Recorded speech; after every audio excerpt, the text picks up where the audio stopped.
Salam kimia, belajar dengan hati, paham konsep. Pada saat ini kita akan belajar tentang sistem koloid. Sistem koloid itu adalah salah satu sistem yang masuk dalam sistem dispersi. Di mana apa itu sistem dispersi? Sistem dispersi itu terdiri atas medium pendispersi dan zat terdispersi. Nah, zat terdispersi itu sama halnya dengan zat terlarut. Kemudian medium pendispersi sama halnya dengan zat terlarut. Jadi di dalam sistem dispersi itu terdapat zat terdispersi yang ada dalam medium pendispersi atau zat terlarut ada dalam zat terlarut. Berdasarkan ukuran partikelnya, sistem dispersi terbagi menjadi 3 bagian. Ada larutan, ada koloid, dan ada suspensi. Nah, perbedaan dari ketiga sistem dispersi dapat dijelaskan sebagai berikut, seperti yang tertera dalam tabel. Di sini ada 3 perbedaan, yaitu ukuran partikel, penampilan fisik, kestabilan apabila sistem dispersi tersebut didiamkan, cara pemisahannya, dan contoh. Untuk larutan, untuk ukuran partikelnya kurang dari 100 nanometer, artinya yang paling kecil. Kemudian untuk koloid ukurannya antara 1 sampai 100 nanometer. Untuk suspensi ukurannya agak lebih besar, yaitu lebih dari 100 nanometer. Untuk penampilan atau keadaan fisik, larutan itu bersifat semi. Partikel terdispersinya tidak dapat diamati dengan mikroskop ultra. Untuk koloid, penampilan fisiknya antara keruh sampai jernih. Kemudian partikel terdispersi hanya dapat diamati dengan mikroskop ultra. Jadi dia sama dengan sistem dispersi larutan, sama-sama bisa diamati dengan mikroskop ultra. Kemudian untuk suspensi, penampilan fisiknya lebih keruh. Partikel terdispersinya dapat diamati langsung dengan mata. Jadi bisa terlihat jelas oleh kasat mata tanpa harus menggunakan mikroskop ultra. Itu untuk sistem dispersi suspensi. Kemudian untuk perbedaan kestabilan, larutan itu sangat stabil sifatnya sehingga tidak terpisah. Kemudian sama halnya juga dengan koloid, suka terpisah karena relatif stabil. Berbeda dengan suspensi, dia mudah dipisahkan atau mudah mengendap karena sifatnya yang tidak stabil. Untuk cara pemisahan, untuk sistem dispersi larutan tidak dapat disaring karena sangat stabil atau tidak dapat dipisahkan sehingga tidak dapat disaring. Untuk koloid tidak dapat disaring juga sama halnya dengan larutan. Sementara untuk suspensi bisa dipisahkan dengan cara filtrasi atau penyaringan karena sifatnya yang mudah dipisahkan. Contohnya adalah untuk larutan itu dapat kita temukan dalam kehidupan sehari-hari, yaitu larutan gula. Kemudian ada koloid, contohnya adalah susu. Kemudian untuk suspensi itu kopi dan air, campuran kopi dan air. Nah, berikut contohnya. Ini larutan gula itu termasuk sistem dispersi larutan. Kemudian untuk susu itu masuk dalam sistem dispersi koloid. Kemudian untuk kopi masuk dalam sistem dispersi suspensi. Nah, suspensi ini juga selain kopi bisa juga dilihat antara campuran antara pasir dan air. Lanjut ke berikutnya. Untuk jenis-jenis koloid. Nah, jenis-jenis koloid ini dapat ditampilkan dalam bentuk tabel seperti ini. Nah, seperti yang sudah dijelaskan bahwa dalam sistem dispersi itu terdapat fase terdispersi dan medium pendispersi. Nah, jenis koloid yang pertama adalah sol padat. Sol padat itu terdiri atas sistem dispersi padat dan medium pendispersi padat, atau bisa juga dibaca padat dalam padat. Itu disebut dengan sol padat. Contohnya adalah mutiara dan kaca warna, dan masih banyak contoh yang lain. Kemudian cair dalam padat itu disebut emulsi padat. Gas dalam padat disebut buih padat. Padat dalam cair disebut sol. Cair dalam cair disebut emulsi. Gas dalam cair disebut buih. Kemudian jenis koloid berikutnya yaitu aerosol padat, itu merupakan padat dalam gas. Berikutnya aerosol cair. cair dalam gas. Nah, untuk gas fase terdispersi gas dalam medium terdispersi gas itu tidak menghasilkan suatu jenis koloid. Jadi ada 1, 2, 3, 4, 5, 6, 7, 8. Ada 8 jenis koloid yang terdiri dari fase terdispersi padat, cair, dan gas. Begitu juga dengan medium terdispersi padat, cair, gas. Dengan contohnya dapat dilihat pada slide. Berikutnya adalah setelah kita melihat jenis-jenis koloid, kita ke sifat-sifat koloid. Jadi koloid juga memiliki sifat. Ada 4 sifat. Yang pertama adalah efek tinggal, yang kedua adalah Browne, yang ketiga adalah adsorpsi, dan yang keempat adalah koagulasi. Sifat yang pertama yaitu efek tinggal. Apa itu efek tinggal? Efek tinggal adalah efek penghamburan cahaya oleh partikel koloid sehingga tampak lintasan suatu berkasinan. Jadi efek tinggal itu adalah sebuah efek penghamburan cahaya. Nah, ini ada sebuah contoh. Jadi ada suatu sumber cahaya yang mengeluarkan cahaya atau sinarnya menuju ke 3 sistem dispersi, yaitu koloid, larutan, dan suspensi. Nah, di sini ada peristiwa penghamburan cahaya yang terjadi pada koloid. Ini terlihat sekali berkas sinarnya yang dihamburkan. Nah, ini adalah salah satu contoh ilustrasi efek tinggal, yaitu penghamburan cahaya, di mana dalam kehidupan sehari-hari kita dapat menemukan pada sorot lampu mobil pada malam hari. Jadi ketika malam hari yang gelap ada sorot lampu mobil, itu merupakan contoh aplikasi atau contoh dari efek tinggal. Kemudian ada contoh lain, sorot lampu proyektor yang kita temukan di bioskop. Kemudian ada berkas sinar matahari melalui celah-celah pohon. Itu juga merupakan salah satu contoh dari sifat koloid, yaitu efek tinggal. Tetapi juga masih ada contoh yang lain dalam kehidupan kita sehari-hari. Sifat yang kedua adalah gerak Browne. Apa itu gerak Browne? Gerak Browne itu adalah gerakan partikel koloid dengan lintasan lurus dan arah yang acak karena adanya tumbukan antar partikel. Jadi gerak Browne itu disebabkan karena partikel-partikel koloid yang bergerak itu saling bertumbukan. Nah, contohnya seperti ini. Ini ada 2 partikel koloid, ada 1 partikel koloid yang saling bertumbukan dengan partikel koloid yang lain yang menyebabkan adanya gerak Browne. Ini gerakannya secara acak. Sifat koloid berikutnya adalah adsorpsi. Nah, adsorpsi ini dalam kehidupan sehari-hari biasanya dikenal dengan peristiwa penyerapan. Adsorpsi adalah peristiwa penyerapan muatan oleh permukaan partikel koloid. Adsorpsi dapat menyebabkan partikel koloid itu bermuatan listrik positif dan negatif. Jadi adanya adsorpsi atau penyerapan itu dapat menyebabkan partikel koloid itu dapat bermuatan listrik. Nah, ini seperti ini.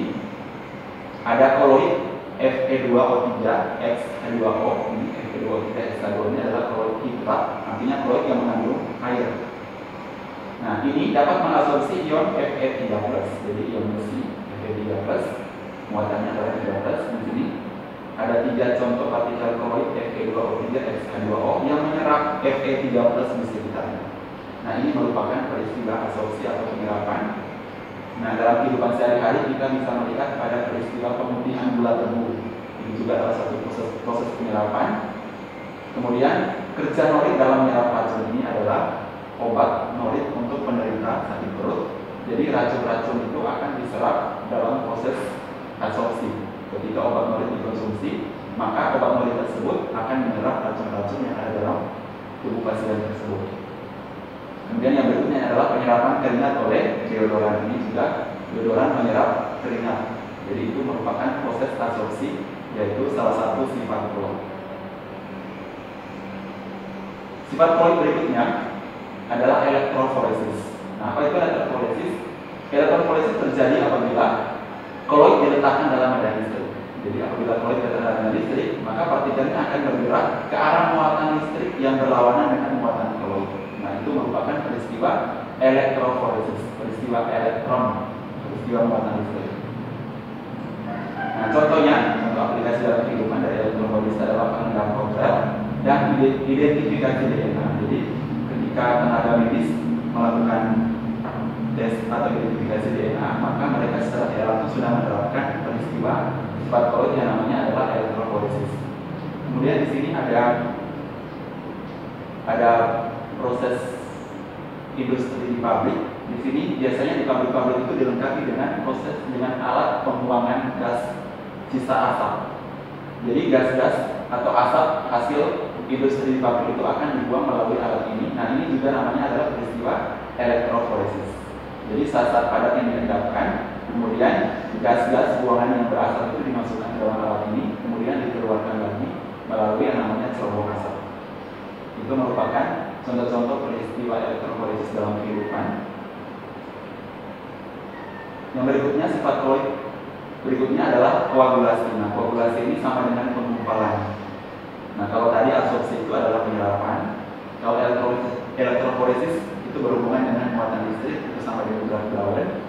Kemudian kalau koagulasi itu adalah penggumpalan partikel koloid sehingga membentuk endapan. Jadi koloid itu digumpalkan yang menghasilkan suatu endapan. Endapan berarti akan menghasilkan suatu padatan atau solid.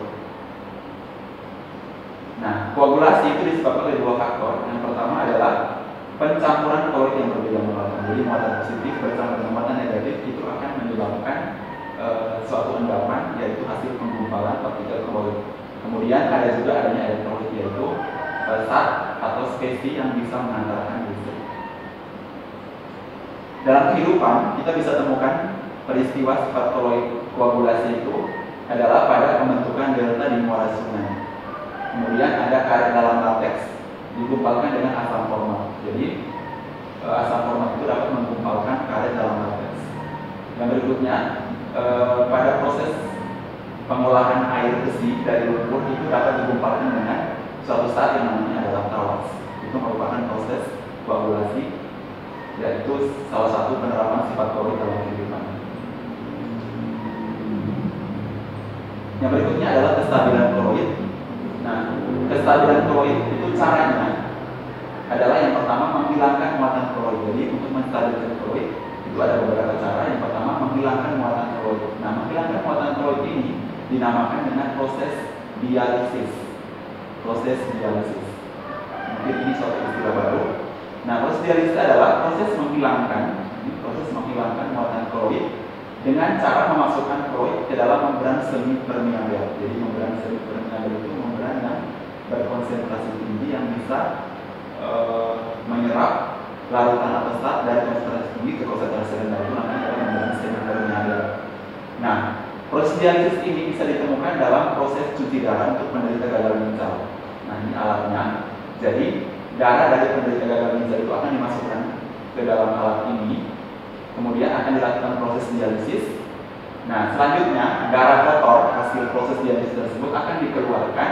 Kemudian darah bersihnya akan masuk lagi ke dalam tubuh pasien. Itu adalah proses penerapan dialisis dalam cuci darah untuk penderita gagal ginjal.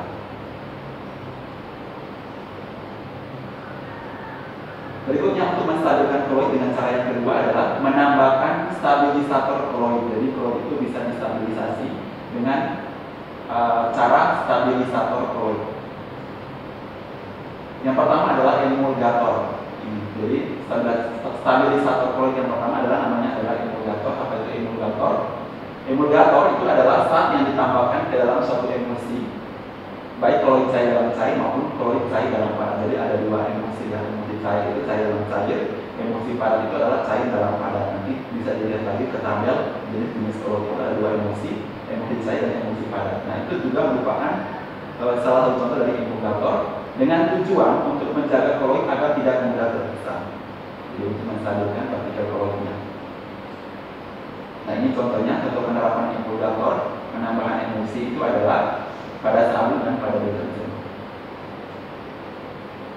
Nah, cara stabilisator koloid yang berikutnya adalah dengan menambahkan koloid pelindung. Apa itu koloid pelindung? Suatu koloid yang ditambahkan pada koloid lain agar diperoleh koloid yang stabil. Nah, agak berbeda dengan yang tadi. Agak berbeda dengan emulgator. Kalau emulgator itu saat yang ditambahkan dalam suatu emulsi. Saat yang ditambahkan dalam suatu emulsi.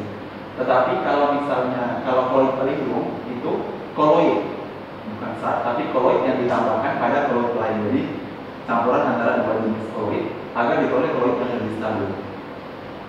Nah, contohnya adalah penambahan gelatin pada es krim supaya supaya es krim itu tetap stabil. Kemudian ada juga penambahan lem arak pada cat.